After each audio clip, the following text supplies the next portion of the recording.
اگر مانتے مسلمانوں تو اپنے راہ کے کانٹوں کو پھول کر لیتے، یہ روز روز نہ بنتے نئے نئے فرقے، اگر علی کی ولایت قبول کر لیتے۔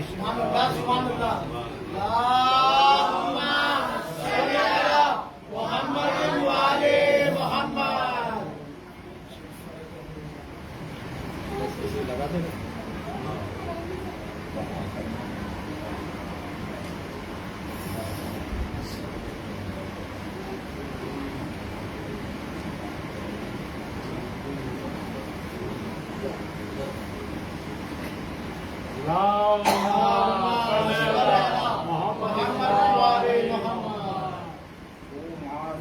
سے برسا بلا لہو غمی سے، میں شر بپا قلم میں قتلے امام غمی سے، گلشن لکا کے اپنا اس نام کو بچایا، باقی ہے آج کعبہ شبیر کی جمی سے، سرور ہے مہر راحت سجدے میں سر کٹا کے، کرب و بلا ہے افضل قابل کی سر غمی سے، شبیر کی زمین کو مرکز بنا چکے ہیں، ملتا ہے آج بر سے افغان سے، ظلمت کو حق کو اپنے مرحلے میں لے چکی تھی، بگڑا نظام باطل شبیر کی نبی سے، انجام زندگی پر انہیں نظر ڈالی، آئے حضور سرور وہ لشکر گلی سے، ممکن نہیں کہ شہ پر آ گئے، ممکن نہیں کہ شہ پر آئے میرے رہتے، جو کہ حبیب بولے یہ میں نظر حبی سے، دیشی کی ہنسی پر لشکر سمے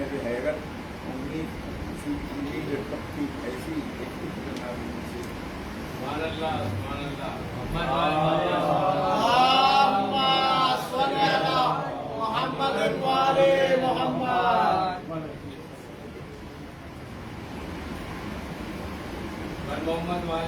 صلی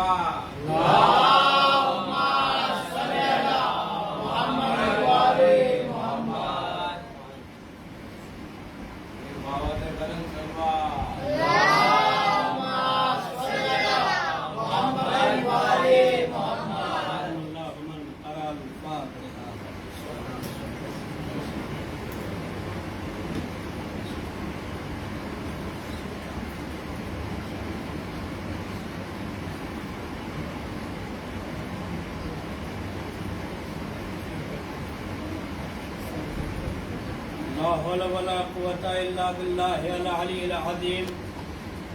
أعوذ بالله من الشيطان اللعين الرجيم، بسم الله الرحمن الرحيم، الحمد لله رب العالمين، والصلاة والسلام والتحية والإكرام مولا الكونين جد الحسنين بالقاسم محمد،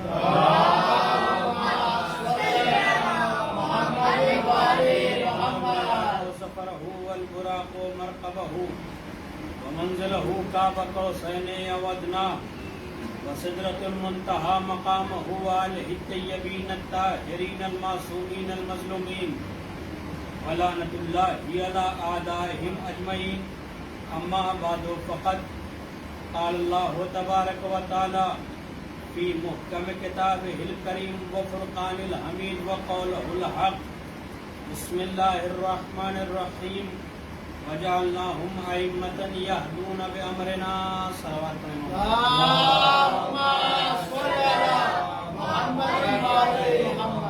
محترم سامعین کرام، دوستان عزیز، ماتم داران سرکار سید الشہداء، اگر کل کی گفتگو آپ کے اذہان عالیہ میں محفوظ ہوگی تو آپ کو یاد ہوگا کہ کل میں نے عرض کیا تھا کہ امام حسین پر گریہ قرآن میں ہے، اور اس کے ساتھ ساتھ اہمیت قرآن اور قرآن کا وہ دعویٰ، وہ تحدی، وہ چیلنج جو قرآن نے کیا ہے، اسے میں نے عرض کیا تھا۔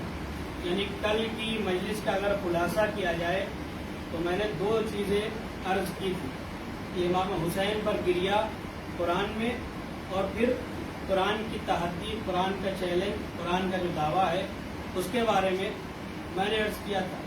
آپ دیکھیں کہ امام حسین پر گریہ قرآن مجید میں موجود ہے۔ یہ الگ بات ہے کہ قرآن اپنے چاہنے والوں کے لیے اپنے مفاہیم کو ظاہر کر دیتا ہے، اور جو قرآن کا دشمن ہوتا ہے اس کے لیے اپنے مفاہیم کو قرآن چھپا لیتا ہے۔ قرآن ایک معجزہ ہے، لہذا وہ معجزہ ایسا معجزہ ہے کہ جسے چاہتا ہے اپنے معنی و مفہوم بتا دیتا ہے، اور جس سے چاہتا ہے اس سے چھپا لیتا ہے۔ اب جیسے کل میں نے جو آیت پڑھی تھی کہ اللہ نے ارشاد فرمایا وَوَصَّيْنَا الْإِنسَانَ بِوَالِدَيْهِ إِحْسَانًا، کہ ہم نے انسان کو وصیت کیا کہ اپنے والدین کے ساتھ احسان کرے۔ وَحَمَلَهُ أُمُّهُ كُرْهًا وَوَضَعَتْهُ كُرْهًا وَحَمَلَهُ وَفِصَالُهُ 30 شَهْرًا، کہ جب وہ بچہ ماں کے شکم میں آیا تب بھی اس کے اوپر گریا ہوا، اور جب وہ اس دنیا میں آیا تب بھی اس کے اوپر گریا ہوا، اور اس کے شکم میں آنے کی مدت اور شیر چھوڑنے کی مدت دونوں ملا کر 30 مہینے کی ہے۔ اب اگر کوئی سوچے کہ صاحب یہ کیسے ممکن ہے، عموماً عام طور پر بچہ ماں کے شکم میں 9 مہینہ رہتا ہے، اور یہ 30 مہینہ حمل کی اور فصال کی مدت ملا کر یہ تو ہو ہی نہیں سکتا۔ اگر جوڑا بھی جائے گا تو 24 اور 9 جوڑا جائے گا، لیکن 24 اور 6 کیسے جوڑا جا رہا ہے؟ اب اگر ویسا انسان ہو جو قرآن کا انکار کر رہا ہے کہ یہ آیتیں ہمیں سمجھ میں نہیں آتی، اسے ہٹانا چاہیے قرآن سے، تو اگر ویسا انسان ہو تو اس آیت کو بھی ہٹا دے گا۔ سورہ احقاف آیت نمبر 15 جو امام حسین کی عزاداری سے منسوب ہے، علماء اور مفسرین اسے منسوب کرتے ہیں امام حسین کی عزاداری سے۔ اب اگر اس کی سمجھ میں نہیں آئے گا تو ہو سکتا ہے وہ کہے کہ صاحب یہ ہمیں سمجھ میں نہیں آ رہا ہے، اسے ہٹا دیجئے۔ تو قرآن ہر کس و ناقص کی سمجھ میں نہیں آتا۔ وہ جو قرآن پر سرچ کرتے ہیں، وہ جو علوم قرآن حاصل کرتے ہیں، ان کی سمجھ میں آسانی سے قرآن نہیں آتا، تو پھر اس کی سمجھ میں کہاں سے آ جائے گا؟ صلوات پڑھیں محمد والے محمد۔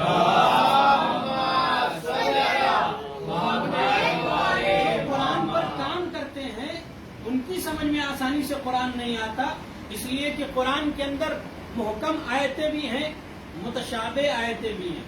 وہ آیتیں جو انسان کو آسانی سے سمجھ میں آ جاتی ہیں، اور وہ آیتیں جس کو سمجھنے کے لیے گہرائی میں جانا پڑتا ہے۔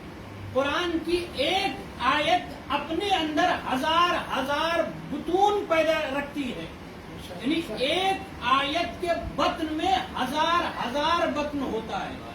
ایک آیت کے اندر جو دروازہ کھلتا ہے اس کے اندر ہزار دروازہ کھلتا ہے۔ اب ہر کسی کی سمجھ میں قرآن نہیں آئے گا۔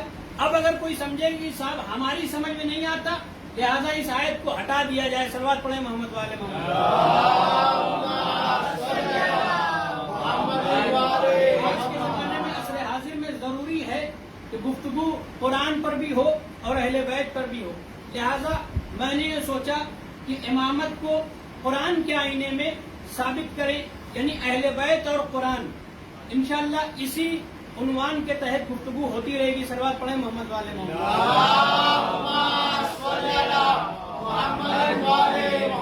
میں نے عرض کیا تھا قرآن کی اہمیت کیا ہے؟ نہ قرآن اہل بیت سے جدا ہے، نہ اہل بیت قرآن سے جدا ہے، اس لیے کہ خطبہ غدیر میں، جسے ہم غدیر، عید غدیر جو عید اکبر کہا جاتا ہے، اس کے خطبے میں نبی نے فرمایا انی تارکن فیکم الثقلین، اور یہ وہ حدیث ہے جسے حدیث ثقلین کے نام سے امت مسلمہ نے رقم کیا ہے، یعنی طرفین نے اس سے لکھا، شیعہ اور سنی سب نے لکھا کہ نبی نے آخری زمانے میں کہا کہ حدیث ثقلین ارشاد فرمائی انی تارکن فیکم الثقلین کتاب اللہ و عطرتی و اہل بیتی ما ان تمسکتم بہما لن تزلوا بعدی حتی یرد علی الحوض۔ دیکھو میں تمہارے درمیان دو گرا قدر چیزیں چھوڑے جا رہا ہوں، ایک کتاب خدا ہے اور ایک میرے اہل بیت ہیں۔ ثقل کہتے ہیں وزن کو، ثقلین کہتے ہیں دو وزندار چیزوں کو۔ جب ایک وزن اور دوسرا وزن ہم پلہ ہو، ہم وزن ہو، تو اسے عرب ملا کے پڑھتے ہیں۔ جیسے ظہر عصر کو ملا کے کہا جاتا ہے ظہرین، مغرب اور عشاء کی نماز کو ملا کے کہا جاتا ہے مغربین، اور اگر حسن اور حسین ہیں ان دونوں کو ایک ساتھ کہا جائے تو کہا جائے گا حسنین۔ اسی طرح سے دو ثقل کو، دو وزن چیزوں کو ملا کے کہا جاتا ہے ثقلین. نبی نے کہا انی تارکن فیکم الثقلین، میں تمہارے درمیان دو وزنی چیزیں چھوڑے جا رہا ہوں. یعنی معلوم یہ ہوا جتنا وزن اہل بیت کا ہے اتنا ہی وزن قرآن کا ہے. صلوات پڑھیں محمد سبحان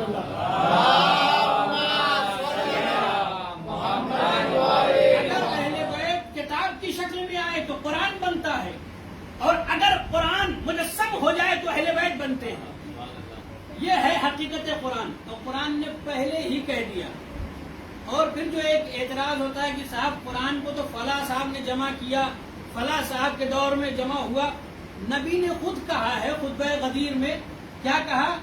وہ سارے اشکال، اگر ایک حدیث کو انسان غور سے سن لے تو پھر وہ سارے اشکال ختم ہو جاتے ہیں کہ قرآن کو فلاں کے دور میں جمع کیا گیا، فلاں کے دور میں جمع کیا، انہوں نے لکھا. اصل میں قرآن پہلے سے ہی موجود تھا. نبی نے کیا کہا حدیث ثقلین میں؟ انی تارکن فیکم الثقلین کتاب اللہ و عترتی و اہل بیتی، میں تمہارے درمیان اللہ کی کتاب چھوڑے جا رہا ہوں. کتاب تب کہی جاتی ہے جب مرتب ہو، بین الدفتین ہو، دو جلدوں کے درمیان میں جو چیزیں ہوتی ہیں اسے کتاب کہا جاتا ہے. نبی نے یہ نہیں کہا کہ میں تمہارے درمیان اللہ کی وحی کو چھوڑے جا رہا ہوں. نہیں، نبی نے کہا انی تارکن فیکم الثقلین کتاب اللہ و عترتی و اہل بیتی.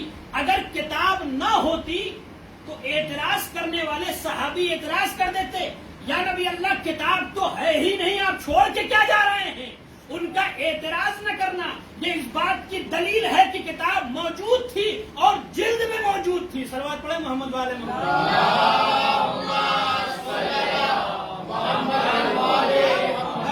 دفتین تھی، دونوں مجلد تھی، جلد کے ساتھ تھی جو نبی نے چھوڑا.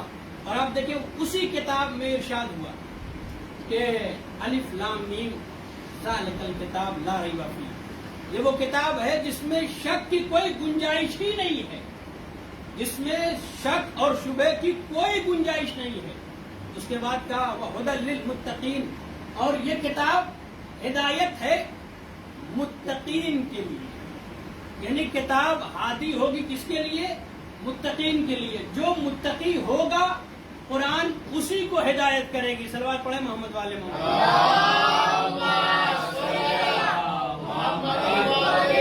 اسی کتاب کے بارے میں اللہ نے بڑھ کر اور کہا کہ ان ھذا القرآن یہدی للتی ہی اقوم، یہ وہ کتاب ہے جو انسان کو سیدھے راستے کی طرف ہدایت کرتی ہے.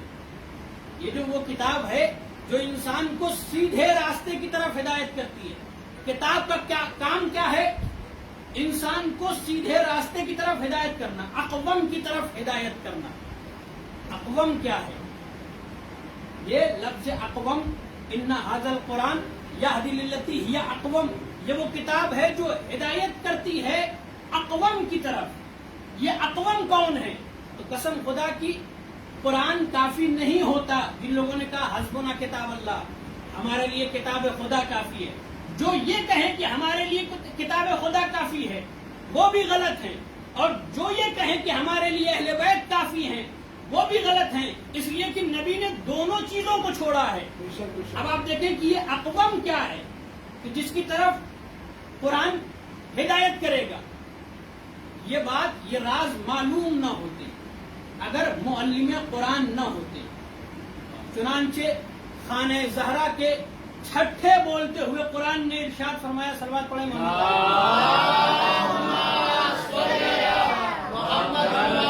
جب لوگوں نے آن کا سوال کیا کہ فرزند رسول آپ بولے تو لوگوں نے تہذیب رفتار سیکھی، تہذیب گفتار سیکھی.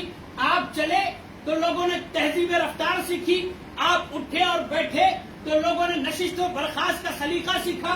اے امام آپ یہ بتا دیجئے کہ یہ اقوام کیا ہے؟ تو لمحوں میں صدیوں کی گتھی سلجھانے والے امام نے ارشاد فرمایا کہ وہ قرآن جس کی طرف ہدایت کرے گا، اور وہ جو اقوام لفظ قرآن میں آیا وہ کوئی اور نہیں ہے، ہم اہل بیت اقوام ہے. قرآن ہم تک پہنچاتا ہے، ہم خدا تک پہنچا دیتے ہیں. صلوات پڑھیں محمد والے.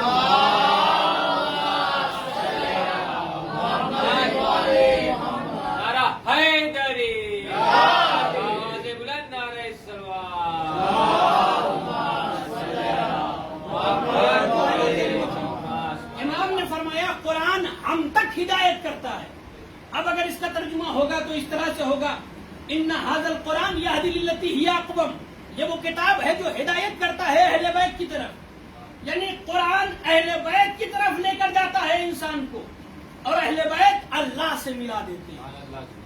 یہ ہے رابطہ عبد اور معبود میں۔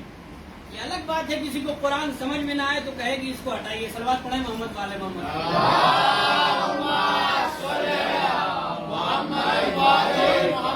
آتنکواد کا درس نہیں دیتا قرآن، دہشت گردی کا درس نہیں دیتا قرآن، جیو اور جینو دیو کا درس دیتا ہے، خود زندہ رہو اور دوسروں کو بھی زندہ رہنے کا درس دیتا ہے، اس لیے کہ قرآن نے خود کہا من قتل نفسا بغیر نفس اور فساد فی الارض اور فساد فی الارض کانما قتل الناس جميعا، کہ جس نے ایک نفس کو قتل کیا یا زمین پر فساد برپا کیا، کانما قتل الناس جميعا، گویا اس نے پوری مانوتا اور پوری انسانیت کو قتل کر دیا۔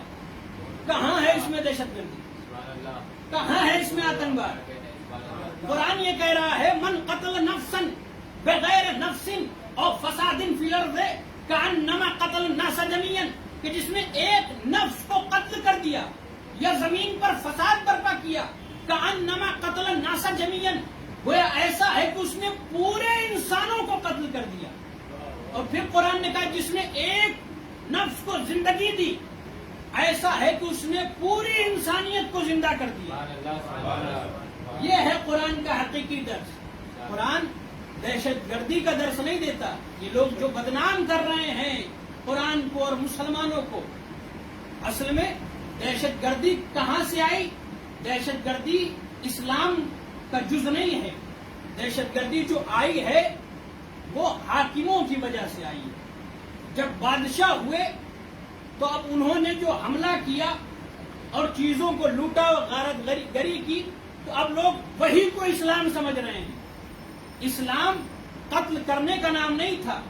اگر قتل کرنے کا نام ہوتا تو حضرت جس گلی سے گزرتے تھے اور ان کے اوپر وہ ضعیفہ کوڑا پھینکتی تھی تو فوراً نبی اگر قتل کرنے والے ہوتے تو بھیج دیتے لوگوں کو جا کر اسے قتل کر دو، لیکن نہیں، اخلاق دیکھیں کہ نبی ان کے پاس گئے اور اس کی عیادت کی اور آخر میں وہ اسلام لے کر آئی۔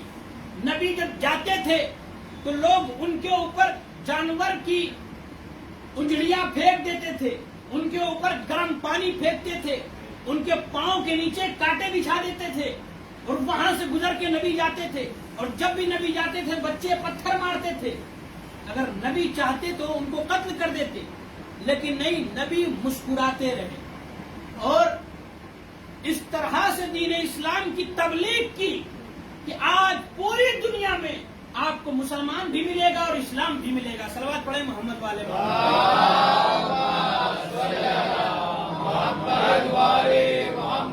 عرض کر رہا تھا، قرآن نے کہا کہ جس نے ایک نفس کو قتل کیا گویا اس نے پوری انسانیت کو قتل کیا، اور جس نے ایک نفس کو زندگی دی گویا اس نے پوری مانوتا اور پوری انسانیت کو زندگی دی۔ اور پھر اس کے بعد اس کی سزا بھی اللہ نے معین کر دی۔ جو ایک نفس کو قتل کرے گا، کسی کو بے گناہ قتل کرے گا، اس کی سزا کیا ہے؟ قرآن نے اس کے بعد کہا، سورہ مائدہ آیت نمبر 33 میں اللہ نے کہا لہم خزی فی الدنیا ولہم فی الآخرۃ عذاب عظیم، کہ اس کے لیے دنیا میں رسوائی ہوگی اور آخرت میں بہت بڑا عذاب اس کا منتظر رہے گا، اس کا انتظار کرے گا۔ اب کون ہے کہ جس نے نفس کو قتل کیا؟ کون ہے کہ جس نے لوگوں کو قتل کیا؟ جو بھی قتل کرے گا وہ لعنتی ہوگا قرآن کی روح سے۔ اب آپ دیکھیں، یزید نے امام حسین کو قتل کیا۔ امام حسین وہ نفس مطمئنہ جسے قرآن نے کہا، جب ایک نفس کو قتل کرنے کی سزا یہ ہے کہ اس کے لیے دنیا میں رسوائی ہوگی اور قیامت میں بڑا عذاب ہوگا، تو وہ نفس مطمئنہ جسے حسین کہا جاتا ہے، جس کے لیے خود قرآن نے کہا یا ایتھا النفس المطمئنہ ترجعی الی ربک راضیۃ مرضیہ فادخلی فی عبادی وادخلی جنتی۔ اے نفس مطمئنہ، میں تجھ سے راضی ہو گیا، تو بھی مجھ سے راضی ہو جا۔ اور تو میرے بندوں میں پلٹ آ اور میری جنت میں داخل ہو جا۔ آپ کسی بھی مسلمان کو پکڑ کر اس سے پوچھئے کہ صاحب آپ نماز کیوں پڑھتے ہیں، تو کہیں گے تاکہ اللہ راضی ہو جائے۔ کہیں آپ روزہ کیوں رکھتے ہیں، کہیں گے تاکہ اللہ راضی ہو جائے۔ پوچھے حج کیوں کرتے ہیں، کہیں گے تاکہ اللہ راضی ہو جائے۔ پوچھے زکوٰۃ کیوں دیتے ہیں، کہیں گے تاکہ اللہ راضی ہو جائے۔ پوچھے خمس کیوں دیتے ہیں، کہیں گے تاکہ اللہ راضی ہو جائے۔ پوچھیں کہ تمام جو نیکیاں کرتے ہیں وہ کیوں کرتے ہیں، کہیں گے تاکہ اللہ راضی ہو جائے۔ اب سمجھ میں آیا حسین میں اور مسلمانوں میں فرق سمجھ میں آیا۔ مسلمان اسے کہتے ہیں جو ہر کام اس لیے کرے تاکہ اللہ راضی ہو جائے، اور حسین اسے کہتے ہیں کہ اسے راضی کرنے میں خدا لگا ہوا ہے۔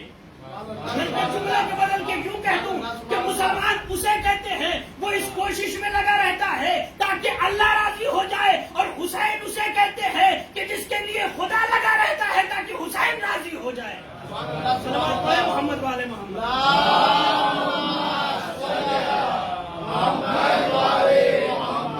تو قرآن نے اس کی سزا بیان کر دی، جس نے ایک نفس کو قتل کیا اس کی سزا یہ ہے کہ دنیا میں رسوائی ہوگی اور آخرت میں بڑا دردناک عذاب اس کا منتظر ہوگا۔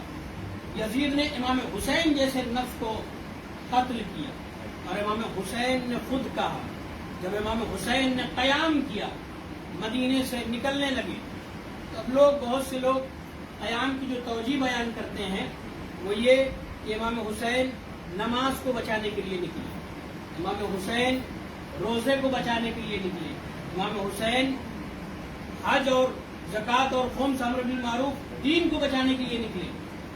یہ اصل میں امام حسین نماز کو بچانے کے لیے نہیں نکلے تھے۔ اگر یہ کہا جائے کہ یزید شراب پیتا تھا لہذا شرابی کے خلاف امام حسین نے قیام کیا، تو بہت سے لوگ شراب پیتے تھے، ان کے خلاف قیام کرنا چاہیے تھا۔ امام حسین نے جو قیام کیا صرف نماز کو بچانے کے لیے نہیں، روزے کو بچانے کے لیے نہیں، بلکہ امام حسین کا ایک عظیم مقصد تھا۔ وہ مقصد کیا، یہ الگ بات ہے کہ نماز بھی اسی زمرے میں آ گئی، روزہ بھی اسی زمرے میں آ گیا، حج بھی اسی زمرے میں آ گیا۔ اب اگر مثال سے میں بات کو اور واضح کر دوں، صلوات پڑھیں محمد والے محمد۔